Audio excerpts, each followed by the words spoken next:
Olá, boa noite, bem-vindo, bem-vinda. Vamos aí aguardando as pessoas chegarem um pouquinho. Não tem ninguém ainda, né? Tem. Boa noite, André, boa noite, Denise, boa noite. Leia, solicitou para entrar. Como é que eu faço? Aqui? Estou pedindo ajuda aqui porque eu não entendo nada disso.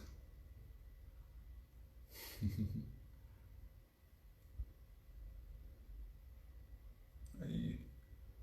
Yeah. Muito bem. Mais um encontro para a gente falar um bocadinho desse tema tão Oi, interessante. Ei, amor. querida! Conseguiu. Eu tive aqui a ajuda de uma equipe. Tem umas 18 pessoas aqui me assessorando para eu conseguir fazer isso Ai, aqui funcionar. Mas tem uma equipe ótima aqui, né? Você sabe. sei, tô sabendo. Isso aí. Já fizeram de tudo aqui: iluminação, cenário, vestimenta, maquiagem, equipamento, Tá tudo. bonito. Tá muito bonito. A maquiagem tá ótima. Tá boa a maquiagem, você gostou?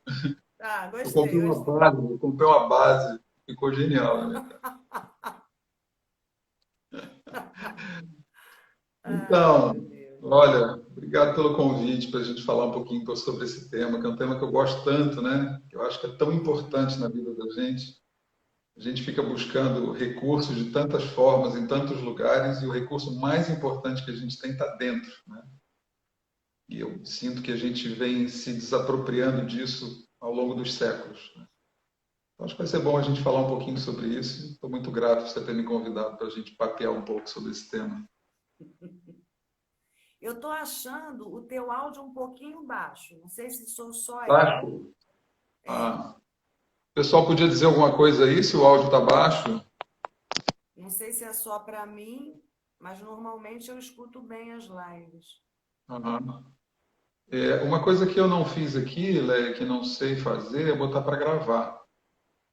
Ah, e no No final, né? final, quando Lembrei, você lembrei. encerrar, Aham. ele vai te perguntar se você quer salvar. Tá, tá. E É. me deram essa informação, eu já tinha esquecido, mas lembrei a tempo aqui. Ah, o pessoal está dizendo que tá Então, bom o som, então é é, alguma coisa aqui com o meu ouvido mesmo. Manda ver. legal, muito bom, muito bom. Então, assim, eu queria introduzir aqui um pouquinho, né, desse tema. Quem convive comigo, quem já fez curso comigo, de certa forma já me ouviu falar bastante sobre isso. Inclusive, eu trago isso da minha vida pessoal, né? Essa é uma prática pessoal. Eu não tomo medicamentos há não sei quantos anos, né? A última vez que eu referi o número de anos eram 11, sei lá, 12, uma coisa assim, né? E não adoeço, né? Eventualmente dá assim uma balançada e um pouquinho mais de reforço, recursos, né, para esse curador interior e eu volto para a saúde novamente, né? Isso para mim é uma conquista muito importante porque nem sempre foi assim, né? Na verdade, eu já cheguei nessa vida doente. Eu cheguei nessa vida com uma bronquite asmática que foi muito grave, que me acompanhou durante muitos anos, né? Então eu passei por várias fases da vida com várias doenças e com muito medicamento, inclusive cirurgias, né? Tem lá uma coleção de cirurgias na minha vida, né?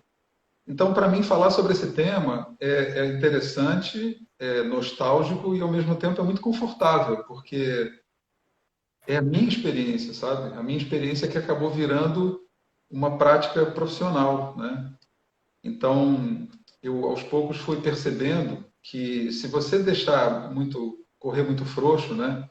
Se você imagina, tem um corte e você vem logo e passa um mertiolate, sei lá, o teu corpo se acomoda. Ele entende que tem um recurso externo que vai dar uma cancha para ele e que ele não vai precisar fazer muita coisa. É claro que situações extremas não estão aqui colocadas, né? Por favor. Mas até essa medida de situações extremas eu acho curioso, porque no começo eu poderia resistir, por exemplo, a um ferimento, né, sem usar um mertiolate, só com uma asepsia correta e reiki, por exemplo, né? Mas eu não resistiria, por exemplo, a um resfriado, a uma gripe, teria que tomar um antigripal, teria que, enfim. Ao longo do tempo, isso foi avançando, né? Eu fui reeducando o sistema, deixando com que ele tivesse cada vez mais condições de resgatar a sua memória saudável. E é um bocado sobre isso que eu queria falar hoje. Que memória saudável é essa, né? Que história é essa de que a gente é saudável num mundo em que está todo mundo doente, né? Pois é, as pessoas estão doentes, mas isso não é a natureza. A nossa natureza não é doente. A nossa natureza é saudável. E como é que a gente faz para encontrar ela, né? E a transição entre esse hoje, que eu tomo um monte de medicamentos e que eu estou acostumado a deixar, como eu disse, o corpo assim, na moleza, né? E o dia em que talvez eu não precise mais de nenhum medicamento. Como é que a gente faz essa transição? É um bocado isso que eu queria falar. Não é uma fórmula, eu não tenho uma fórmula, né? Eu tenho o meu modelo, a minha vida, tem aquilo que eu tecnicamente acredito, estudo, né? Psicossomática, a dinâmica energética dos nossos sistemas, mas, acima de tudo, é um bate-papo informal para compartilhar um bocado e, quem sabe, dar uma esperança num mundo que sofre tanto, né? Ser mais uma centelhazinha de esperança, mais um encontro em que a gente pode falar alguma coisa que sirva, para que anime as pessoas, né? Porque tem jeito, não precisa ficar doente, não.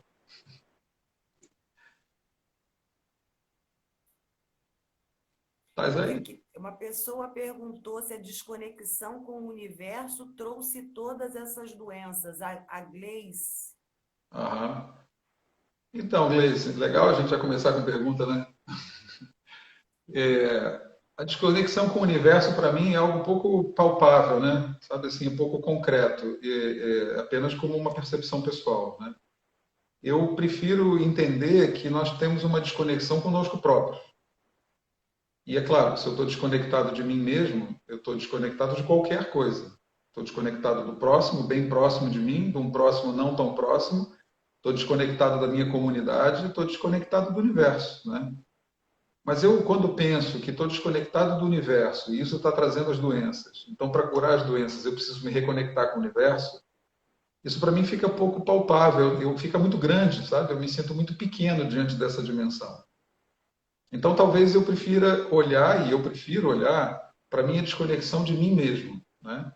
E aí a gente tem algumas vertentes, alguns caminhos que a gente pode seguir nessa conversa para entender de onde vem essa desconexão. Por que eu estou desconectado de mim mesmo se eu sou a pessoa com quem eu mais convivo, né? Como é que eu posso estar tão conectado com o mundo hiperconectado e estar desconectado de mim mesmo? Mas acho que sim, a gente desconectou, nós nos desconectamos de nós próprios. E eu quero aproveitar para dizer que eu não sei se eu conheço a Gleice, perdão, Gleice, eu não sei se eu te conheço, eu não lembro, né? Quem me conhece sabe que, para mim, o trabalho terapêutico ele tem uma vertente política. Na verdade, política, para mim, é estar vivo, né? Então, eu não consigo compreender que o processo terapêutico, que o processo de autoconhecimento, né, processo de adoecimento, seja algo que não é político. Não é essa política vulgar, ok? Não vamos falar de eleições aqui. Mas existe um sistema que tem desejos, né? E esses desejos são os desejos de atender ao sistema e não de atender ao indivíduo. Essa é uma leitura muito Reichiana, né? William Reich era um grande revolucionário, e a palavra dele está viva até hoje, um grande revolucionário, né? Então tem inúmeros livros incríveis, né? Que nos ajudam muito a compreender um pouco disso, que eu aqui modestamente vou falar sobre Reich, né? Então, existe um sistema que tem um desejo, e o desejo é atender a ele próprio. E o sistema é não individualizado. O sistema não é uma pessoa. O sistema não é uma corporação. Né? O sistema não é uma comunidade. O sistema é um todo. E esse sistema está comprometido com funcionar para alimentar a ele próprio. Enquanto eu estiver atendendo a esse sistema, eu sirvo e o sistema me atende. Se por algum motivo eu questionar o sistema e eu for contra o sistema tende a me alijar. Ele tende a me colocar fora dele, porque eu vou comprometer o funcionamento e a continuidade desse sistema.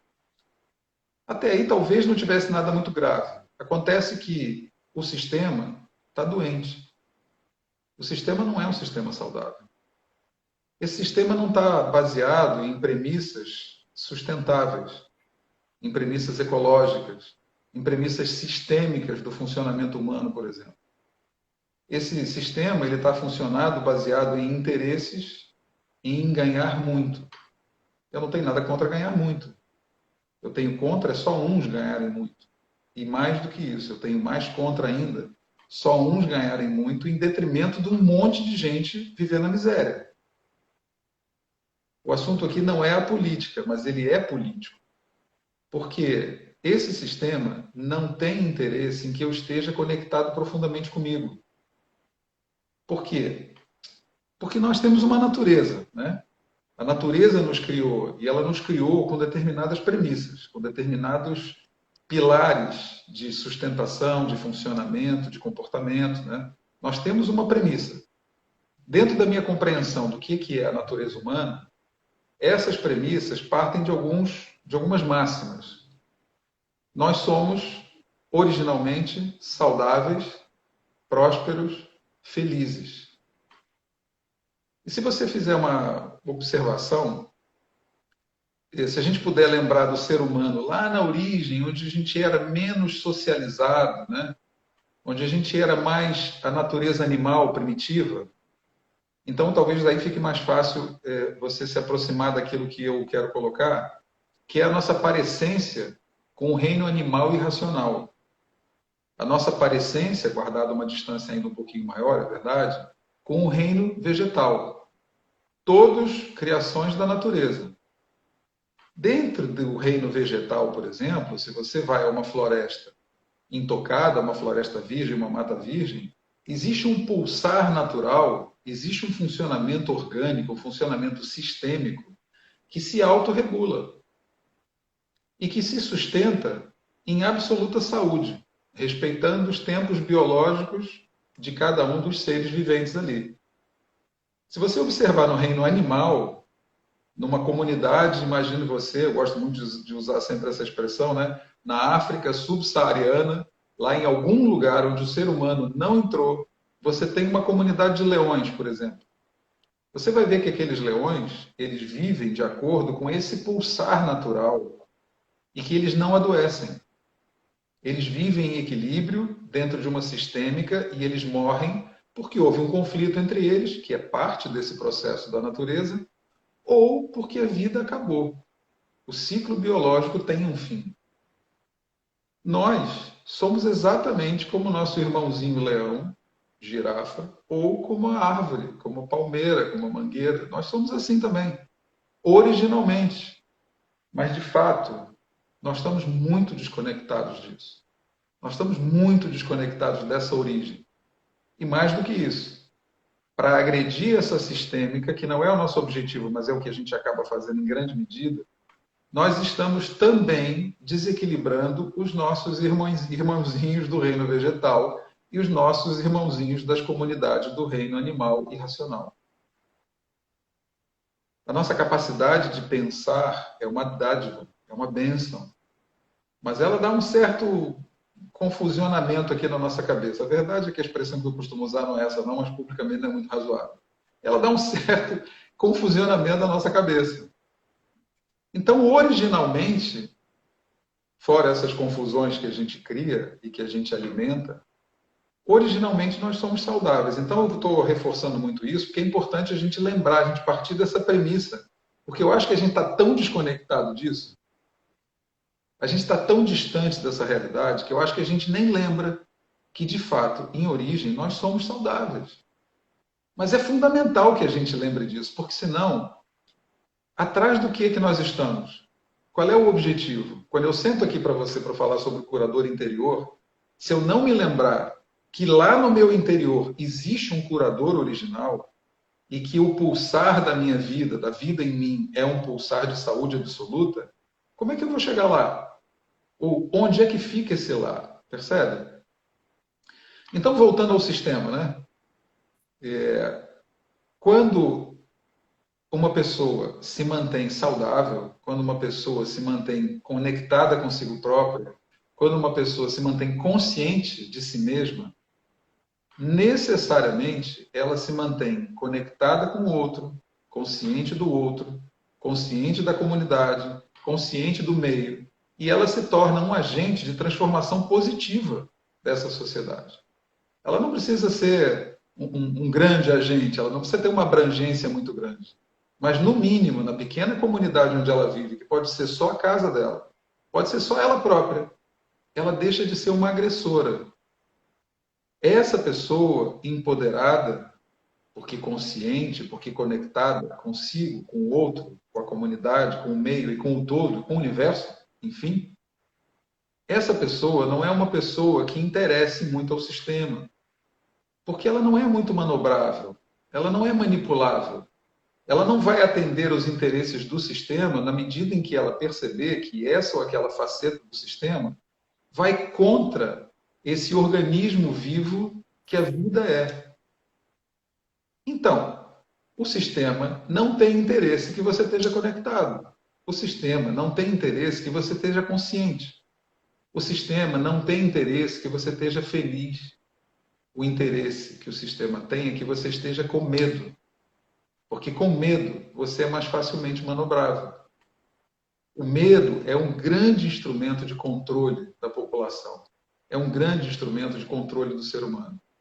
Entretanto, como nós somos um pulsar de abundância, felicidade e, por fim, de amor, se eu pulso medo, eu adoeço. Genericamente, é isso que está nos acontecendo historicamente. Nós adoecemos porque nós estamos vibrando no medo. Então, o que é preciso a gente fazer? É simples, né? A gente precisa se reconectar com o amor. Quando eu falo essa frase, eu escuto assim várias vozes no fundo dizendo assim: "Ih, rapaz, esse cara é um poeta. Esse cara é um sonhador." E eu vou dizer a você, você tem razão. Você tem razão. Eu adoraria ser um poeta daqueles que escrevem poesia, não sou. Mas a vida para mim é um poema, no mais alto sentido. E eu realmente sou um sonhador. Eu tenho quase 60 anos. E eu sonho como uma criança. E eu realizo os meus sonhos com a maturidade do adulto, com os pés no chão e com a cabeça nas estrelas, sabe? Então eu sou realmente um sonhador, mas um sonhador que realiza, um sonhador no bom sentido. É muito importante sonhar e é muito importante alimentar esse sonho e essa conexão com o amor dentro de você. Aí a gente entra por uma outra questão. É o que amor, afinal? É amor ou é amar? E a gente confunde essas coisas, né? Muitas vezes a gente fala de amor, fala de amar como se fosse amor. Mas aquilo que eu estou referindo não é amar. Porque amar é a prática, né? Amar é a ação.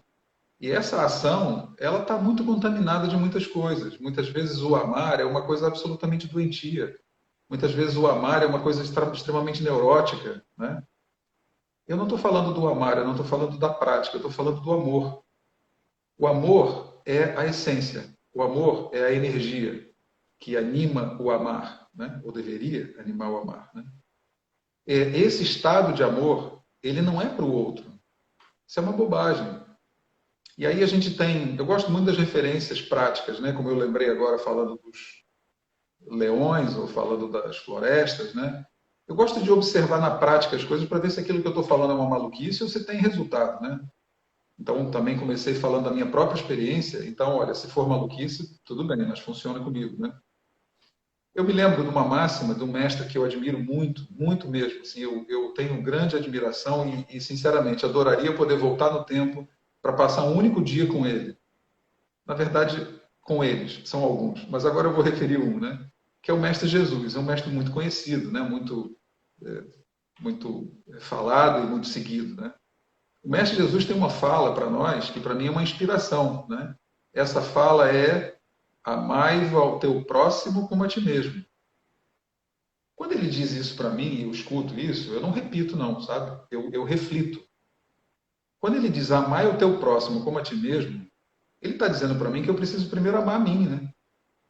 Porque se eu não amar a mim, como é que é amar o outro? Se eu vou amar o próximo como a mim, se eu não amo a mim, eu não amo a ninguém.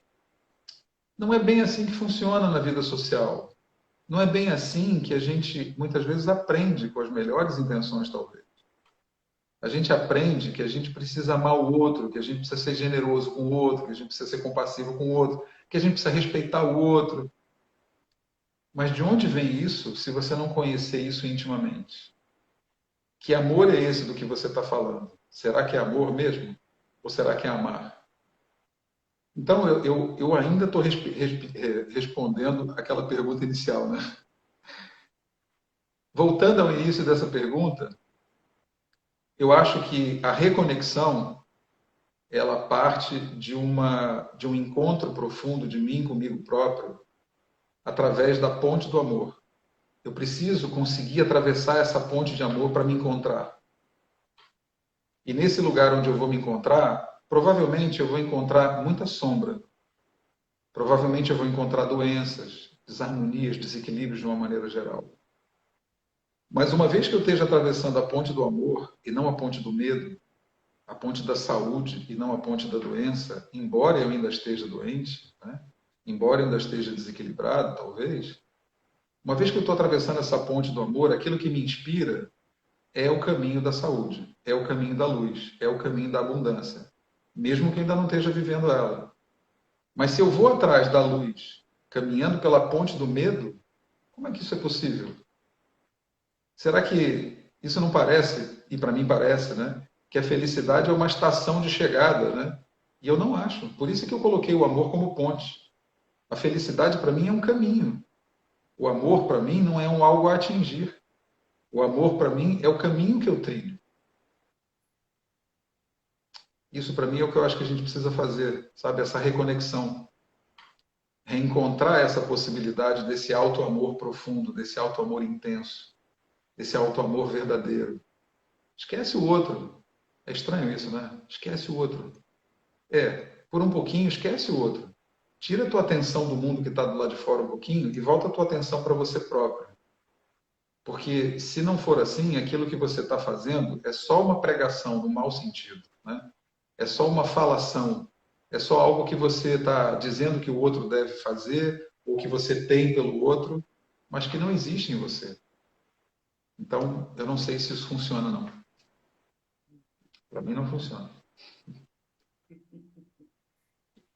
Esse esquecer o outro é exatamente o que vai levar a gente a encontrar de verdade o outro, né? A gente oferece muito carência no lugar do amor porque existe um vazio dentro de nós. A gente acha que o outro pode preencher esse vazio com o amor dele. E esse vazio só pode ser preenchido com o nosso próprio amor, né? Então Uhum. fica mesmo uma confusão. Sem a ponte não tem como chegar, né, Jandarmo? Isso. Você estava falando aí do medo, né? E que essa sociedade imprime esse medo porque é uma forma de nos adoecer e nos controlar. E é muito interessante também como o medicamento é banalizado, né? Chama a Neusa, é, esse comprimido aqui não faz mal para o estômago. Assim, é tão. Agora tem uma propaganda da Ivete Sangalo cantando para o Lufital. Aí fica aquilo divertidinho, né? Igual o peru da Sadia no Natal, feliz que vai morrer. Uma coisa muito Coitado. semelhante, né? Coitado. É. Essa coisa da indústria farmacêutica, né, a quem a gente deve muitas coisas, né, verdade seja dita. É uma pessoa que sofre de dores horrorosas, seja lá por que motivo for, e tem um sedativo importante, momentâneo, um atendimento de emergência, né, é óbvio que é magnífico, né? E isso para citar apenas um exemplo. A gente tem centenas, milhares, talvez, de exemplos em que a indústria farmacêutica, assim como os avanços da medicina, né, trouxeram muito mais sobrevida para nós, né? Início do século XX, vida média do ser humano em torno de 34 anos. Nós terminamos o século XX com mais de 70 anos de vida média. É uma coisa brutal o que aconteceu no século XX. Nós avançamos 40 anos, nós mais do que dobramos a expectativa de vida do ser humano. E isso, em grande medida, o responsável por isso foi a ciência médica. porque a gente morria de gripe. Uma simples gripe matava as pessoas, né? Entretanto, essa não é a totalidade da minha observação, porque nós aumentamos a expectativa de vida, mas não sei se nós melhoramos muito a qualidade de vida. E eu acho que quantidade é uma referência louvável, mas qualidade, para mim, está em primeiro lugar. Então, nós chegamos ao final do século XX, entramos no século XXI, vivendo mais de 70 anos, mas com muito sofrimento, com uma sensação de vazio interior muito grande. Você referiu isso agora, né? Nas relações. E eu gosto muito de referir uma passagem que tem no Banquete de Platão, né? Não achem que eu sou um grande erudito, que eu conheço o Banquete de Platão completamente. Não, essa passagem eu gosto muito, ok? É uma passagem que tem no Banquete de Platão que chama-se o mito de Aristófanes. Esse mito, para mim, explica muito daquilo que são os relacionamentos a dois, principalmente, né? Os relacionamentos românticos. Esse mito fala que sobre a Terra haviam seres que eram assim bem gordinhos, bem rechonchudos, né? E eles tinham 4 braços e 4 pernas. Ainda por cima, eles eram hermafroditas. Eles não precisavam de nada nem de ninguém, nem para reproduzir. E com essa empáfia toda que eles tinham, né, por essa autossuficiência, eles gozavam da cara dos deuses, inclusive de Zeus. Eles diziam que não precisavam dele para nada. Zeus, muito malandro, resolveu pregar uma peça neles. Ele mandou um raio sobre a terra que partiu cada um desses seres em dois, que passaram a vagar sobre a terra como seres com 2 braços e 2 pernas, à procura eterna da sua outra metade. Assim diz o mito. Eu tenho a impressão que o movimento romantista pegou esse mito e criou uma imagem, ou nós criamos essa imagem, de que existe um outro que nos completa. Existe uma tal cara metade, a outra face da moeda, a outra metade da laranja. E eu acho que é um erro de interpretação, porque cada um daqueles seres era um. Ele não estava procurando uma outra pessoa, ele estava procurando a sua outra metade, a metade perdida de si mesmo. Aquilo que eu acho que o mito traz para nós é a compreensão de que há uma parcela, talvez bastante importante, de nós mesmos, que está perdida. E que a gente precisa encontrar essa parcela perdida. E se dentro das relações românticas a gente passa a acreditar que em algum lugar tem uma alma gêmea, em algum lugar tem uma cara metade, e aí vai até buscar exemplos, né? Eu tenho um tio que está casado há 60 anos, eles vivem super bem. Raridade, parabéns para eles, que bom. Isso não justifica essa tese equivocada, sabe? Porque não existe uma outra pessoa que seja capaz ou que deva ser vista como alguém que vem te completar. Porque se você precisa de uma cara metade, é porque você é uma pessoa com meia cara. Se você precisa de uma metade de laranja, é porque você é uma meia laranja. E a ideia, me parece, que é, no campo da saúde das relações, né, você investir em você se tornar uma laranja completa. E aí você vai encontrar laranjas completas. E ao invés da gente estar trocando carências, faltas, a gente passa a partilhar abundâncias. Parece melhor, né? Então, a gente também está doente dentro dos relacionamentos e não podia ser diferente, né? Se a gente está doente de nós próprios, se nós estamos perdidos dessas nossas partes, é claro que a gente vai projetar isso no outro. Então, mais uma vez, o caminho é a gente olhar para dentro e tentar encontrar quais são essas lacunas. Veja bem, quando eu falo da laranja completa, não é que quando a laranja estiver completa, sei lá quando é que isso acontece, né? Só então a gente vai poder estar fazendo relacionamentos plenos, né? No caminho, com essa consciência, a gente também vai atraindo pessoas que também estão nesse caminho e que também estão nessa consciência. E ao invés da gente estar trocando as tais carências, as faltas, a gente está partilhando as nossas aprendizagens. A gente está contribuindo com as aprendizagens do outro e aprendendo com o outro para as nossas aprendizagens.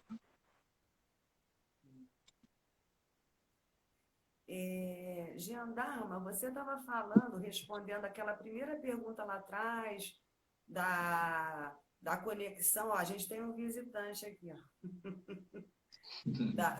Da conexão, né, e da importância desse despertar, porque a gente vive no automático, então a gente fica inconsciente, né? E aí a gente começa a acatar tudo que chega, sem questionar. porque estamos inconscientes, adormecidos e não despertos, né? De que maneira assim a gente poderia ouvir mais esse curador interior? Tem algum recurso, algum caminho que pudesse nos ajudar? É uma responsabilidade muito grande, né? Responder essa pergunta. Na verdade, eu acho que a responsabilidade muito grande está aqui falando algumas coisas, né? Porque eu volto lá para o princípio, para quem talvez não tivesse aqui quando eu comecei, eu não estou entregando nenhuma fórmula de coisa nenhuma, sabe? Eu não sei uma fórmula. Eu tenho reflexões, né? Tenho observações e tenho reflexões.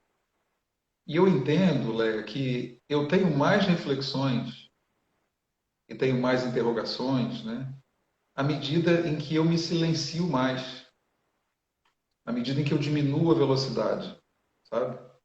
À medida em que eu diminuir a velocidade da minha vida, e veja bem, você me conhece, você sabe que eu estou num centro de uma roda bem grande, né? Com muitas pessoas e muitas atividades, duas empresas, formações de profissionais, atendimento a clientes, né? Como você, eu tenho uma agenda também muito rica, né? E felizmente nós temos agendas ricas de coisas que a gente ama fazer. Mas apesar de tudo isso, ao longo do tempo eu aprendi e percebi e exercitei que quanto mais eu estou em conexão comigo, menos velocidade eu preciso para fazer as coisas que eu desejo. E à medida em que isso acontece, eu percebo que eu tenho mais quietude e que essa quietude me leva para um silêncio dentro de mim. E olha que eu sou faladora dessa, eu vou falar uma hora aqui, né? Mas esse silêncio, ele me ajuda a escutar aquilo que é importante. E aquilo que realmente importa chega mais em silêncios do que em palavras. E aí eu também queria aproveitar para deixar uma dica para quem está nos assistindo generosamente, e eu agradeço por essa oportunidade, né? Que aquilo que você realmente vai ouvir de importante, talvez você escute no momento em que você silencie quando essa live acabar. Aquilo que eu estou dizendo para você pode ser inspirador de um movimento interno, pode ser um bambu, uma cana de bambu que vai alongar um pouquinho mais a sua ponte e que vai ajudar você a refletir sobre o seu caminho. Eu sinto que aquilo que realmente pode nos ajudar é diminuir a velocidade. Isso vai aprimorar a qualidade e silenciar por mais tempo. A gente silencia de muitas formas, né? Ou pode silenciar de muitas formas. Fazer reiki é uma forma da gente se silenciar, porque durante aquela hora que você está ali na sua auto-aplicação, não tem mais nada para fazer, né? Então, eu costumo recomendar que não faça reiki vendo televisão, para não atrapalhar a televisão. E também para não atrapalhar o reiki, né? Para que você possa se dar esse tempo de quietude, uma horinha só. E para algumas pessoas isso é um grande desafio, parar uma hora e não fazer nada, ficar só fazendo reiki, né? Ou meditar, né? Meditar, eu me lembro, sabe uma passagem que eu quero compartilhar com vocês? Alguns de vocês já me ouviram dizer isso, é claro, né? Eu, quando era adolescente, eu era muito ativo, né? Assim, muito agitado, até muito agressivo na minha forma de ser. Minha mãe fazia meditação transcendental. E eu achava aquilo muito curioso. Na verdade, eu achava aquilo absurdo. Porque eu passava na porta do quarto dela e olhava lá para dentro e ela estava sentada na cama, numa postura absolutamente ereta, com uma cara absolutamente impávida, estava ali. E eu olhava para aquilo e dizia assim: mas essa mulher está fazendo o quê? Por que ela está ali parada esse tempo todo sem fazer nada? Que perda de tempo. Essa era a minha leitura. Curiosamente, eu não vou contar essa história aqui, mas curiosamente, anos mais tarde, quando a minha vida deu uma grande revirada e eu me tornei, eu entrei nesse caminho, né? Porque meu caminho original não é nada disso, né? Minha formação em economia, eu fui empresário há muitos anos e houve um momento de uma grande virada na minha vida. Um dia eu venho contar a história aqui que pode ser que interesse para alguém. A primeira atividade que me chegou e a primeira formação que eu fiz foi um instrutor da Sociedade Internacional de Meditação que caiu na minha frente e disse: eu queria fazer um curso de meditação e queria saber se você está interessado. Então eu me tornei meditante, portanto a meditação transcendental é a minha atividade mais antiga. E isso já tem mais de 30 anos, né? E a meditação, ela convida você ao silêncio. Mas eu sei que se você tentou meditar em algum momento, você sabe que a mente não cala. É difícil você conseguir uns instantes, uns segundos que sejam, né, sem falar, sem a sua mente conversar com você. Então, a meditação, que é um grande recurso, estou respondendo a sua pergunta, Léa, é um grande recurso, né? Ela não é calar a mente. Como objetivo final, a meditação vai levar para esse silenciamento. Mas a meditação é um caminho, a meditação é uma ferramenta, a meditação é um treino. Então é natural que você sente para meditar usando uma técnica qualquer e a sua mente comece a conversar com você. E você usa lá a técnica de novo para voltar para o silêncio e ela continua conversando com você. É assim mesmo. Entretanto, é ideal que você não brigue com a mente. Aliás, o ideal é que você não brigue com nada nem com ninguém. O ideal é que você flua, né? Então, ali naquela relação com a mente, que você flua também. E que você compreenda que faz parte do mecanismo que a mente aprendeu falar incessantemente. Trazer incessantemente informações para você, mesmo quando você diz, por favor, cale-se. E ela não cala, mas ela vai calar. E ao longo do tempo você vai começar a experimentar mais momentos de silêncio. E veja só, isso é completamente diverso daquilo que a gente vive no dia a dia. Nós temos um mundo super acelerado. E se você está vivo pelo menos nos últimos 30 ou 40 anos, você percebeu como essa velocidade aumenta a cada ano que passa, né? E nós tivemos uma mudança absoluta da quantidade de informações, uma renovação total dessas informações. Nós vivíamos um mundo, e eu vivi esse mundo, em que eu me correspondia com uma prima minha em Portugal, eu mandava uma cartinha para ela, e a cartinha levava 2 meses para chegar a resposta dela, eu passava 2 meses esperando que ela me dissesse alguma coisa, quando eu talvez já nem lembrasse o que eu tinha perguntado para ela. Hoje você manda uma mensagem e o teu zap faz plim, e a mensagem chega lá. E plim, a mensagem chega aqui. Isso é maravilhoso. É maravilhoso. Mas também é perigoso. Porque nós aumentamos muito a nossa velocidade, muito para além da nossa capacidade de acompanhar. E se você tentar correr mais do que as suas pernas, você tropeça. Você vai ter que ir dando saltos por cima das coisas. E assim tem sido na nossa vida. A gente está dando saltos por cima das coisas. E eu não sou contra a internet, eu não sou contra o WhatsApp. Imagina, nós estamos aqui agora tendo a possibilidade de falar para essas pessoas, porque existe essa internet. A questão é que é importante que você não deixe que a internet entre para dentro de você e que você se torne um ambiente virtual. E, de certa forma, muitos de nós, em muitos momentos, temos nos tornado um ambiente virtual. Não é só na relação virtual com o outro, é na relação virtual com você mesmo, passando por cima de você, tropeçando sobre as suas coisas, nesse afã de velocidade, buscando soluções imediatas, soluções instantâneas para as coisas, como a Leia citou. Está com dor de cabeça? Chama a Neuza. É importante que haja a Neuza, mas a Neuza só pode ser usada como um paliativo pontual, porque aquela dor se tornou insustentável. Mas se você não parar para observar, e olha bem as duas palavras que eu usei, parar para observar o que é que está provocando a dor de cabeça, daqui a pouco você pode estar, por exemplo, com uma gastrite de tanta Neuza que você tomou. Ou você podia ter um tumor no cérebro e ficou tomando analgésico, quando deveria ter ido investigar a origem da dor. Esse caso que eu acabo de contar rapidamente é um caso real de um amigo que tinha uma dor de cabeça lancinante e que tomava analgésicos sem medida. Quando ele resolveu, enfim, ir ao médico, e não foi por bom senso, foi porque a medicação não funcionava mais, ele tinha um tumor no cérebro inoperável.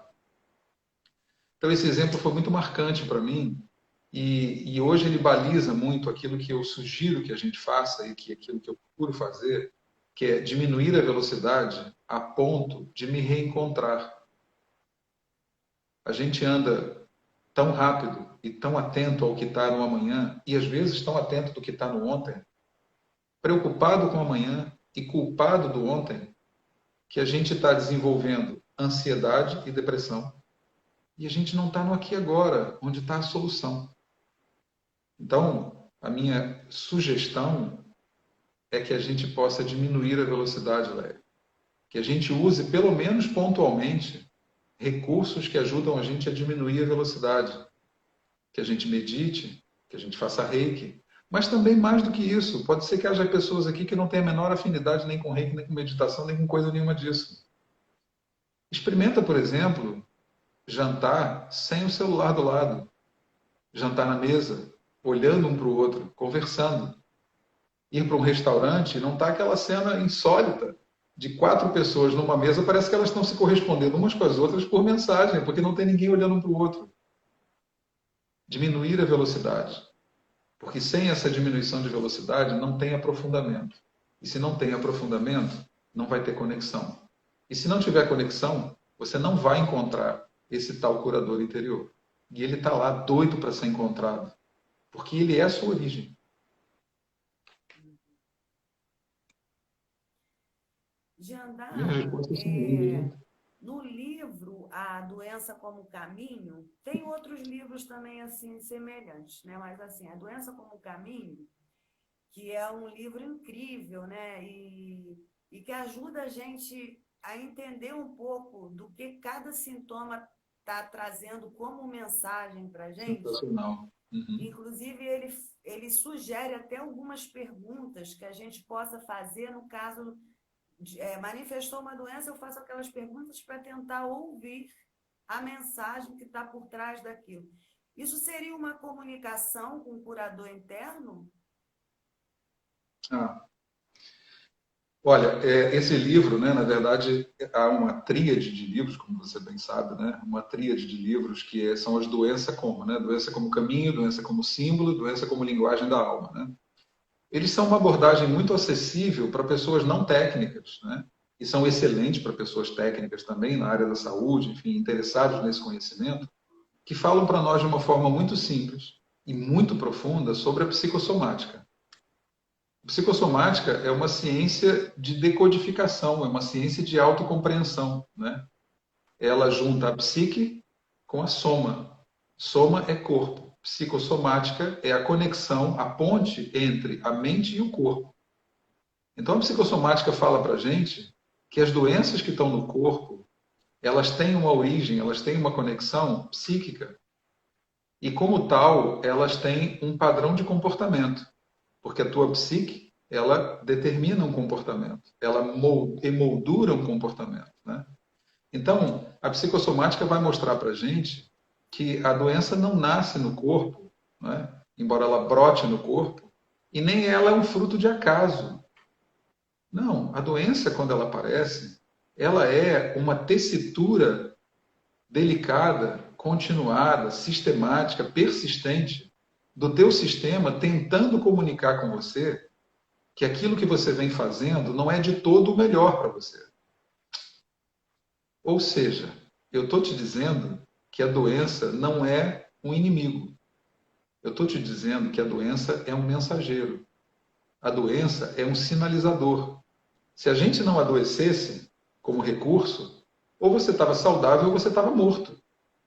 Ou seja, a doença é uma segunda chance. E muitas vezes, uma 15ª, uma 28ª, uma 109ª, a doença é uma oportunidade. Então veja, se a doença é um mensageiro, e se em se tratando da sua saúde, a gente imagina, né, que esse mensageiro vem trazer uma mensagem importante, não é razoável que você procure escutar a mensagem do mensageiro? Se você não escutar a mensagem do mensageiro, como é que você não escuta? Você não escuta repetindo comportamentos e buscando recursos paliativos para poder lidar com aqueles comportamentos equivocados. Trocando em miúdos, você tem uma dor de cabeça e ao invés de você investigar a dor de cabeça, que pode ser tão somente uma necessidade de dormir ou de se hidratar melhor, né? Ou tirar aquele torresminho, Deus me livre, da sua alimentação. Porque o seu sistema, apesar do seu colega, da sua companheira, do seu pai, lidarem muito bem com aquele torresminho, sei lá como, mas conseguem, para você aquilo é ruim. Então o que é que você faz? Você come o torresminho e você toma um antiácido. Aí tem mais um comercial de televisão que pretende ser engraçadinho, mas é super grosseiro, em que um camarada sai na porrada com a comida. Vocês já devem ter visto isso. Ele luta com a lagosta. É grosseiro aquilo, né? É Aquilo é verdade. grosseiro. Mas o sujeito está tentando te convencer que você pode comer o que você quiser, que você pode fazer o que você quiser, basta você tomar aquele remédio depois. Então, isso é Exatamente. uma forma de você não ouvir o seu mensageiro.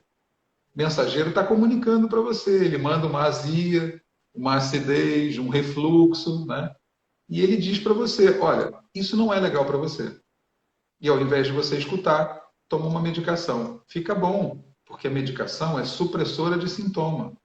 Então é como se você tivesse desatarrachando a lâmpada, né? Como eu citei no texto de abertura do nosso encontro. É como se você desatarrachasse a lâmpada vermelha de um painel de alarme e porque ela não pisca mais, você acredita que o sistema está funcionando bem. Não, ele continua funcionando mal, só que ele não está dando alarme mais, porque você não está vendo o alarme. Né? Então, a psicossomática nos ajuda a perceber essas mensagens. Ela ajuda a gente a entender que existe um código na doença. Porque a nossa doença, ela fala a linguagem do inconsciente. Sabe quando você sonha uma coisa completamente absurda? Você não entende nada do seu sonho? Essa é a linguagem do seu inconsciente. O inconsciente está tentando falar com você através dos sonhos, através dos eventos da sua vida, que você não entende. Estava parado no sinal, veio um carro, deu uma porrada na minha traseira. Caramba, não sei por que isso me aconteceu, não tem nada com isso, a culpa é do outro. Veja bem, a responsabilidade de bater no seu carro é do outro, foi ele que bateu. Mas havia 3 carros parados ao seu lado, ele bateu no seu. Existe um envolvimento seu nesse episódio que é importante, ou pode ser importante você refletir. Percebe? Os eventos também são chamadas de atenção do inconsciente. E as doenças são outra instância de chamada de atenção do inconsciente. Então, quando a doença surge e ela traz um código para você, ela traz uma mensagem para você, é natural que você não entenda. Mas existe como entender. E esse como entender é a psicossomática. Então, você vai olhar lá no livrinho, né, que tem um deles, que é o Doença como Símbolo, que é um compêndio, né? Ele tem 400 doenças listadas com as suas origens psicossomáticas, né? Você vai olhar a origem daquela doença que você tem, daquela desarmonia que você tem, e vai dizer, pô, esse sujeito me conhece. Não, é um estudo, é uma ciência. E quando você entende qual é a origem, fica um pouco mais fácil ou um pouco menos difícil você conseguir mergulhar na história para mudar comportamentos usando recursos, terapia, por exemplo, nutricionista, reiki, acupuntura, coach, sei lá, aquilo que for bom para você ganhar recursos, para poder mudar a história, para poder mudar a origem. Porque veja bem, é óbvio que se você continuar fazendo o que você sempre tem feito, diz a máxima, você vai continuar obtendo os resultados que sempre obteve. Fora isso, é tomar remédio e é esperar que Deus olhe para você e dizendo que ele esqueceu de você, né? A Andréia Magalhães perguntou o autor do livro. Eu não lembro de cabeça, você lembra? Uhum. O Doença como Caminho, ele tem 2 autores. Os nomes são bem estranhos, ok? Se depois você quiser, né, acessar a gente aí de alguma forma para a gente mandar por escrito para você. Mas se você escrever Doença como Caminho, você vai achar o livro fácil. É um livro de capa vermelha e não sei se ele está editado nesse momento, mas é bem acessível. Os autores chamam-se Rutger Dolk e Tovar Detlefsen. São 2 alemães, tá? E os outros 2 livros que eu falei, o Doença como Símbolo e o Doença como Linguagem da Alma, eles foram escritos só pelo Rutger Dolk, tá? Rutger Dolk. Mas não se preocupa com o nome, não. Você escreve o nome do autor, você escreve o nome do livro que você vai achar. É, eu falei aquela hora que a pergunta era da Gleice, mas é porque assim, o nome não vem, vem aquele nome do Instagram. Eu acho que é Gleison Costa, porque ele fez outra pergunta. Isso que Manda. você falou agora por último é válido para todas as doenças? Eu Rapaz, o que foi que sabia. eu falei por último? Eu sabia. O Eu que tinha que foi que ter eu feito falei uma por último, né? pesquisa, né? Porque eu quero dizer, eu quero fazer uma confissão para vocês, até para me descomprometer, né? Eu não tenho as coisas gravadas, sabe? Eu só consigo falar bem, assim, de pronto, né? Você me faz uma pergunta e eu abro a boca e saio falando. Então, às vezes, eu esqueço muita coisa, eu tenho uma memória péssima. Algumas coisas estão marcadas como o nome do livro, né, do cara, o autor do livro alemão, porque eu falo há muitos anos, né? Mas eu tenho a memória muito ruim. Agora, eu vou tentar atender a sua questão, tentando adivinhar o que foi que eu disse por último, né? Mas vale para todas as doenças, ok? Algumas delas vai ficar um pouquinho mais difícil de você encaixar nessa afirmativa que eu estou fazendo, tá? Porque, por exemplo, se você considerar uma disfunção genética, né? uma questão congênita, né? Você imagina, por exemplo, uma criança que nasceu com trissomia do cromossomo 21, né? Que é a síndrome de Down. Eu não considero que é uma doença, ok? Eu estou fazendo aqui uma ressalva, chamando trazendo esse exemplo, porque muitas vezes as pessoas me perguntam isso nas palestras, nos cursos, né? Para mim não é uma doença, ok? Essas pessoas não são doentes que precisam de uma cura, né? Essas pessoas são pessoas extremamente especiais, extremamente sensíveis, extremamente amorosas, extremamente inteligentes, engraçadas, em todas as gradações que essa característica traz, né? Mas elas são diferentes, ok? Então, só trazendo como exemplo algo que vem de nascença, né? Talvez fique mais difícil um pouco de entender que isso também tem uma origem psicossomática. Mas eu acredito que sim, sabe? Eu acredito que todas elas têm uma origem psicossomática. Entretanto, essa origem psicossomática pode extrapolar um pouquinho aquilo que é essa mente e esse corpo. Um pouco antes disso, pode estar antes de eu nascer a origem. E essa origem está na minha vida intrauterina. Essa origem pode estar, por exemplo, nos procedimentos do meu parto, quando eu nasci. Essa origem pode estar, por exemplo, no momento da fecundação, quando aqueles dois gametas se encontraram, qual era a ambiência que estava acontecendo. Eu estou partindo para uma viagem cada vez mais sutil, né? Mas para falar dessa do momento da fecundação, pensa bem uma coisa. Imagine você qual é o ambiente energético, né? Qual é o clima, qual é a emoção, qual é o padrão de pensamento, como é que os corpos estão se comportando quando um homem e uma mulher fazem sexo e engravidam em amor por decisão, ok? E só para fazer uma comparação para você, imagine agora essa mesma situação, só que ao invés de ser essa coisa consensual, desejada, né, é uma violação. Uma mulher é violentada, é estuprada e ela engravida.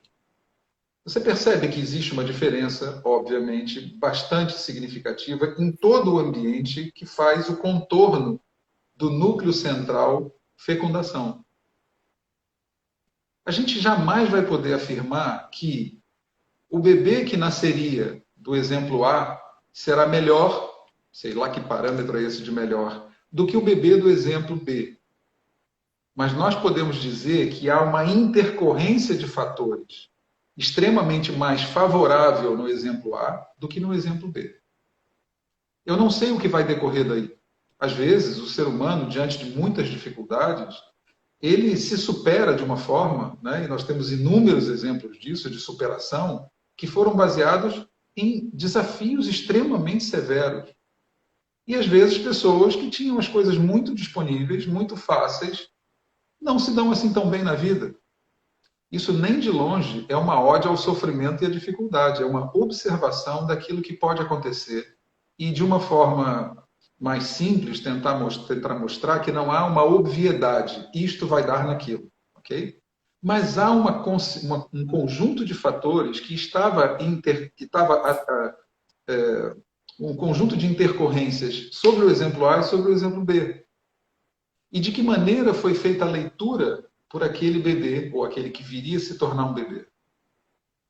Mas a gente pode ir ainda um pouquinho mais longe, e essa live não é lugar desse aprofundamento, até porque não vai dar tempo, é nós falarmos de uma psicossomática transvida. A gente imaginar que há uma herança energética que vem de uma outra vida e que se reorganiza nessa vida. Assim você pode ter um bebê, por exemplo, que sem que a gente possa encontrar na história dele nessa vida, seja na fecundação, seja na gravidez, seja no parto, com 6 meses esse bebê é um bebê com diabetes, por exemplo. Eu não sei o que foi que aconteceu, mas eu me permito pensar que isso pode estar muito para além daquilo que eu consigo observar como eventos dessa vida e que ainda assim, eu particularmente, continuo chamando de psicossomática. Mas é uma psicossomática transgeracional, uma psicossomática que vem de uma outra vida. Entende? Então, para mim, respondendo objetivamente e finalizando, sim, todas elas são passíveis de serem lidas através da psicossomática. Para mim, nós somos um sistema. E esse sistema que é psicossomático, ele não é só psicossomático. Ele é energético, porque nós somos energia antes de nos tornarmos matéria, e isso não é mística, isso é física, isso quem nos trouxe foi Albert Einstein. Nós somos psique, nós somos pensamento, mente, consciente e inconsciente. Nós somos emoções, que é como se fosse uma avenida, né, larga que conecta o pensamento ao plano físico. Ou seja, as emoções são como as coisas vão acontecer. Animadas, felizes, tristes, deprimidas, percebe? Nós somos também um corpo físico e, por último, nós somos um corpo social. É a forma como nós estamos vivendo na comunidade, no meio, ok? Então, esse sistema que nós somos, ele não tem algo que seja só numa parte e que a outra parte não tenha nada a ver com ele. Isso é uma bobagem. Isso é um cartesianismo que a medicina, infelizmente, se comprometeu com ele em grande medida e que nos facelou, sabe? Nos esquartejou como sujeitos. Nós temos um psicólogo que vai lidar com a nossa mente, nós temos um padre, os seus assemelhados, que vão lidar com a nossa alma, nosso espírito, e nós temos um médico que vai lidar com o nosso corpo. E eles não se falam entre eles. Isso é um equívoco no nosso desenvolvimento, isso é um equívoco no nosso caminho. Nós somos uma unidade. Apesar de eu listar as partes, nós somos uma unidade. E nós somos essa unidade, nós somos uma unidade entre nós, essa pequena comunidade de 53 pessoas que está aqui presente, nós somos uma comunidade dos humanos. Nós somos uma comunidade de tudo que vive sobre o planeta. E essa comunidade, que pode levar para o universo também, ela tem um pulsar. E a proposta desse pulsar, e a natureza mostra isso, é viver em harmonia, é viver em saúde, é viver em prosperidade, em abundância e em felicidade. Qualquer coisa fora disso, não há quem me convença do contrário. É disfunção. Estamos fora do caminho. Então, se existe um caminho original, se nós estamos fora desse caminho, existe como voltar para esse caminho.